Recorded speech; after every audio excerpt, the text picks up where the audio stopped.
Eu acabo de fazer 20 anos no dia que vocês estão vendo esse vídeo. E eu acho que o sentimento que eu quero passar para vocês nessa exposição de hoje é um sentimento que muito moleque, muito jovem, de 16 até 23 anos talvez sintam, que é o imediatismo.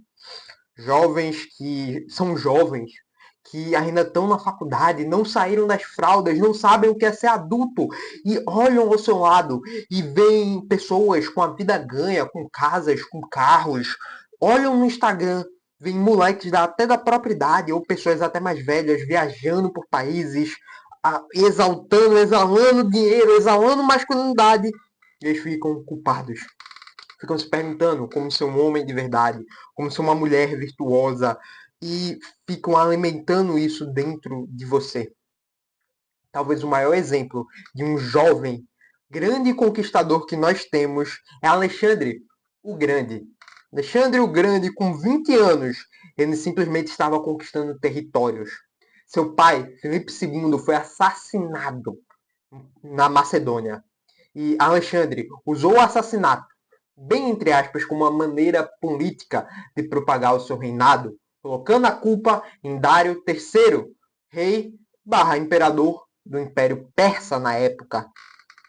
E Alexandre, culpando Dário III, levou os macedônicos, levou os gregos a empeitada contra o maior império que dominava o mundo conhecido naquela época. Alexandre conquistou pouco a pouco territórios do Império Persa, até que chegou em um momento que Dário III se suicidou. Perdeu a esposa, perdeu a filha, perdeu o reinado, perdeu o próprio povo. Ele ficou louco, se suicidou. Alexandre se tornou um imperador do mundo conhecido. Ele tomava decisões que moldavam a história naquele período, a história de uma guerra, a história econômica daquele império. Agora, vamos olhar a realidade que nós, como meros seres humanos no Brasil, ou em Paulista, ou em Recife, em Olinda, vivemos com 20 anos. Pensamos sobre decisões do futuro. Que curso eu devo fazer? Meu pai pede para eu fazer engenharia. Minha mãe diz para eu ser livre. O que, que eu faço? Para onde Deus quer me levar? Ou se você não acredita nem em Deus, é aonde eu quero ir? Pressão por dar certo. Vemos nossos pais às vezes nos colocando a pressão de que não, agora vai ser diferente. Vai ser você, filho. É você, você é melhor do que eu, não sei o quê. E ficamos nessa pressão de dar certo. E o que escolhemos, nós sentimos às vezes que a gente precisa dar o triplo. Medo constante do fracasso. Será que eu tô atrasado? Eu preciso ganhar mais dinheiro? Eu tô com 20 anos, ainda não tenho uma casa, eu ainda não tenho um carro.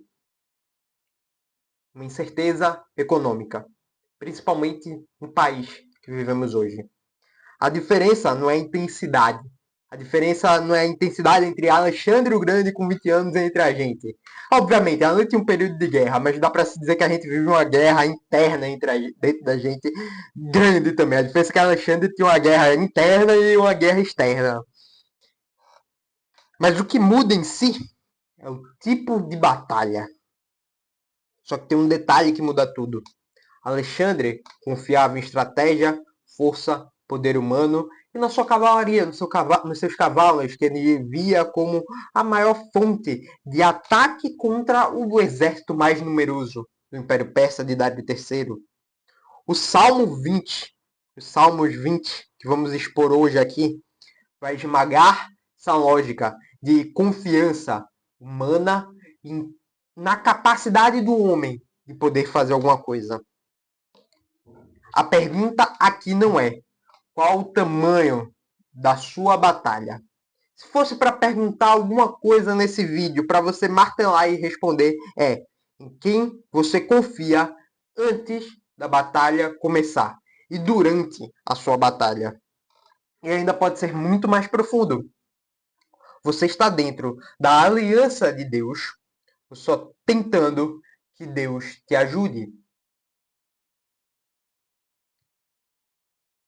Vamos fazer uma leitura do Salmos 20 e vamos fazer a exposição desse salmo maravilhoso. Salmo 20 inteiro. Comecemos. Que o Senhor lhe responda no dia da tribulação. Que o nome do Deus de Jacó o proteja. Que do seu santuário lhe envie socorro e que desde Sião o sustenha. Que ele se lembre de todas as suas ofertas de cereais e aceite os holocaustos que você ofereceu. Que Deus lhe conceda o que seu coração almeja e realize tudo o que você planejou. Celebremos com júbilo a sua vitória e em nome do nosso Deus hastearemos pendões. Que o Senhor satisfaça todos os seus desejos. Agora sei que o Senhor vai salvar o seu ungido. Ele lhe responderá do seu santo céu com a vitoriosa força da sua mão direita. Uns confiam em carros de guerra e outros em seus cavalos. Nós, porém, invocaremos o nome do Senhor, nosso Deus. Eles se prostram e caem. Nós, porém, nos levantamos e nos mantemos de pé. O Senhor dá vitória ao rei. Responde-nos quando clamamos. Esse é o Salmos 20. Um Salmos que pode ser muito tirado de contexto pela doutrina neopentecostal. Esse não é um salmo devocional solto dentro da Bíblia. Ele envolve um rei da aliança, que aqui a gente poderia entender até que seja Davi, mas em tons proféticos para o Antigo Testamento, é um descendente de Davi. O povo da aliança, que é o povo de Israel, o povo que guarda e irá receber primeiramente a semente do Messias. Um Deus fiel a essa aliança. Aqui o contexto é de guerra, porém a profecia é muito mais profunda do que a guerra que estava acontecendo aqui. Deus não responde aqui porque gosta de ajudar. Deus é bondoso, misericordioso, gracioso, mas não é porque ele gosta de ajudar. Deus responde porque ele se comprometeu em sua aliança com o seu povo. E mais, o ungido, que falamos do verso 6, vamos analisar versículo por versículo aqui, aponta justamente para algo além de Davi. E se eu pudesse lhe dar um spoiler, esse o ungido é o verdadeiro rei, Jesus Cristo. Sem isso, tu até entende o salmo como algo de vitória, tal. Porém, dentro da teologia, nós não podemos ficar no nós, no dar-nos a nossa vitória, mas nós temos que levar o evangelho para dentro dele. Vamos dividir em alguns blocos. 3, mais especificamente. O primeiro bloco, que vai do verso 1 até o verso 5, é a oração do povo pelo rei. Vamos ler novamente o verso 1 e o verso 2. Que o Senhor lhe responda no dia da tribulação. Que o nome do Deus de Jacó o proteja. Que do seu santuário lhe envie socorro. E que desde Sião sustenha. Aqui o povo intercede pelo rei. Intercede por Davi. Isso é o culto comunitário. Isso é a reunião dos santos, se a gente trazer para os termos presentes depois de Hebreus. Não uma espiritualidade individualista, uma espiritualidade de cada um na sua casa, vamos orar pelo rei, vamos orar pelo pastor, vamos orar pelo irmão que está em crise. A igreja ora antes da crise. A igreja se mantém em oração. Os escolhidos de Deus, o povo que está dentro da aliança de Deus, se mantém em oração, até mesmo antes da crise. E mais, no nome do Deus de Jacó, uma linguagem de aliança. Não é um Deus genérico. É o Deus que fez uma promessa e que cumpre, porque Ele é Deus. Ele cumpre as suas alianças com o seu povo. Quem vive fora da comunhão do povo de Deus já começou errado. O cristianismo não é isolado. O cristianismo não é cada um na sua casa, vendo culto online. Não é o cristianismo vendo essa exposição aqui no YouTube, que nem na igreja é, mas é uma passagem de conhecimento. O cristianismo isolado é uma invenção moderna. O cristianismo precisa de comunhão. Sentar à mesa, comer o pão. O verso 3, nós temos aqui algo que pode até ser tirado de contexto, que ele se lembre de todas as suas ofertas de cereais e aceite os holocaustos que você ofereceu. Aqui entra um ponto que muita gente evita ou que muita gente tira de contexto. Deus se agrada com um culto aceitável. Não estamos falando aqui de oferta, de você dar dinheiro e ganhar mais. Não é uma meritocracia, mas também não é algo irrelevante. Dentro da Bíblia, isso é o que chamamos de obediência não compra Deus. A obediência, a sua fidelidade não vai comprar Deus, mas a sua obediência vai evidenciar a sua fé. A vida de aliança envolve um culto, uma entrega total, não só de dízimos, mas você se entregar de todo o coração a Deus como um sacrifício vivo. Isso vai gerar uma devoção real. O verso 4, que Deus lhe conceda o que seu coração almeja e realize tudo o que você planejou. Ah, oração antropocêntrica, Igor. Que reformado é esse? Essa Bíblia não é reformada. Não estamos nem aí se a Bíblia é reformada ou não. Queremos expor o texto bíblico. Mas agora, deixa eu explicar esse texto aqui. Isso não é um cheque em branco de que Deus vai realizar tudo o que o ser humano quer. É Deus alinhando desejos com a sua vontade soberana. Temos um Deus que governa a história. Deus está alinhando os desejos humanos à sua vontade soberana.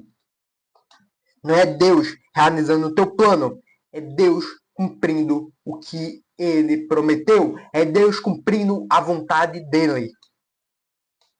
No verso 5, vemos algo aqui simplesmente fantástico. Celebramos com júbilo a sua vitória. E em nome do nosso Deus, hastearemos pendões que o Senhor satisfaça todos os seus desejos. Isso é uma fé pactual. Muitas vezes lutamos batalhas, porém, que Cristo já venceu, que Cristo já ganhou na cruz do Calvário por nós. Não é isso que a gente tem que fazer, a gente tem que confiar simplesmente. Cristo já venceu a maior batalha de todas, que foi contra o pecado. Perante a vida ainda podemos ter aflições, pode acontecer muitas coisas, porém celebraremos com júbilo, porque a maior guerra foi vencida na cruz do Calvário por Cristo Jesus. Eles celebram antes da vitória, eles celebram antes de ver o que aconteceu, mesmo com as dores da guerra. Porque Deus já prometeu ser fiel. No nosso caso, dentro da nova aliança, Deus já cumpriu tudo em Cristo. Isso não é um otimismo barato da nova geração, de galera cult. É a confiança no caráter imutável de Deus. O segundo bloco de estudo desses salmos, eu daria que vai do verso 6 até o verso 8. Que é a confiança que temos em Deus, uma confiança declarada, uma certeza fundamentada em uma coisa, na soberania de Deus. O verso 6 para mim é um dos mais lindos junto com o verso 7. Agora sei que o Senhor salva o seu ungido e ele lhe responderá do seu santo céu com a vitoriosa força da sua mão direita. Aqui muda muita coisa. Agora sei. Isso é a linguagem de uma certeza, de uma confiança. Mas segura isso. O ungido não é só Davi, não para em Davi. Ele aponta. É uma 3x4, uma foto 3x4 de Cristo Jesus. E é aqui que a leitura bíblica fica forte. Cristo é o verdadeiro rei. Cristo é o verdadeiro ungido. Cristo é quem vence a batalha final por nós. Logo, Deus salva o seu ungido. Deus ressuscitou o seu ungido. E nós somos salvos nele. O cristianismo se baseia em um único relato. A ressurreição de Cristo Jesus. Deus salvando o seu ungido. Se a ressurreição de Cristo Jesus cai, se Cristo Jesus é comprovado que ele não ressuscitou, que ele muito menos existiu, o cristianismo teve 2026 anos numa história baseada em uma mentira. E a fé cristã cai. Porém, não é isso que a Bíblia nos relata? Porém, não é isso que a palavra de Deus nos relata? A Bíblia fala: agora sei que o Senhor salva o seu ungido, e ele lhe responderá do seu santo céu, com a vitoriosa força da sua mão direita. A Bíblia nos dá essa garantia na aliança do Senhor. O verso 7. Uns confiam em carros, em cavalos. Alexandre via nos seus cavalos, nas suas carruagens, a sua maior força de guerra. E aqui o texto humilha até mesmo a maior força de guerra que Alexandre tinha naquela época. Um pouco depois daqui de ser escrito. Carros, a tecnologia, cavalos, a força militar. Hoje, a gente pode até ter outros tipos, dinheiro, carreira, estabilidade, inteligência, leitura bíblica, oração, tudo. A questão não é possuir, a questão não é ter isso. A questão é uma coisa só: confiar em Cristo Jesus. Teologia, a Bíblia bate forte aqui. O coração humano é uma fábrica de ídolos. A ideia clássica de João Calvino. E nós criamos ídolos, criamos deuses falsos nessas coisas. Até quem sabe em um filho prestes a nascer. Você sempre vai confiar nesse seu ídolo que você cria.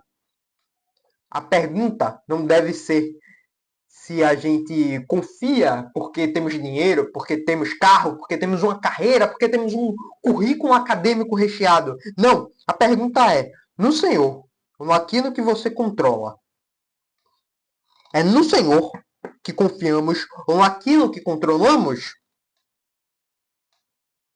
O verso 8. Eles se prostram e caem. Nós, porém, nos levantamos, nos mantemos de pé.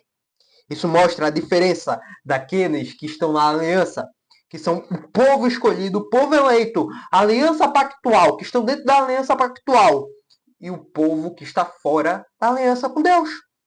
Resultado inevitável. A confiança do homem gera a queda, gera a condenação. A confiança em Deus gera permanência, uma permanência eterna na presença dele. Não é uma poesia bonita escrita aqui para um devocional barato. Não. É uma realidade espiritual e humana. E o terceiro bloco, que vem no verso 9, que é o clamor final, mostra a dependência contínua da graça durante a nossa vida. Ó Senhor, dá vitória ao Rei. Responde-nos quando clamamos um grito de salva-nos, Deus, salva-nos, Senhor. Depois de uma oração, depois da certeza, pela confiança na promessa daquele que é o Deus Altíssimo nos céus e na terra, depois da confiança, eles clamam. E isso quebra o orgulho que a gente poderia até imputar aqui nesse texto, mas o orgulho é quebrado, porque eles clamam pelo Senhor. Isso destrói o orgulho espiritual. A fé não elimina a dependência. A certeza não elimina a oração. A oração é você clamar por Deus, não declarar coisas. A segurança não elimina o clamor. Porque tudo é a graça de Cristo sobre a nossa vida, do princípio até o fim.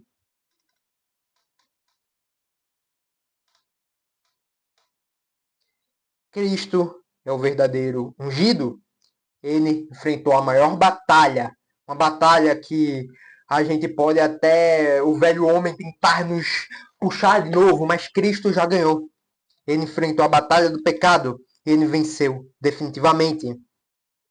Você vence não porque confia bem, você vence porque está unido em Cristo Jesus pela fé que foi dada para você. O movimento dos salmos e de toda a aplicação dos salmos que temos é que o povo ora, o rei confia e todos dependem. O cumprimento final que é dado por meio de Cristo é: Cristo vence, o povo participa da vitória e Deus recebe toda a sua glória. Como Martinho Lutero poderia nos dizer, só lhe deu glória. Você pode ter tudo, absolutamente tudo nesse mundo, nascer de uma família rica, ter um planejamento, ter um estudo, ter estratégia, nascer de uma família até estruturada bem financeiramente, apesar de não ser rica.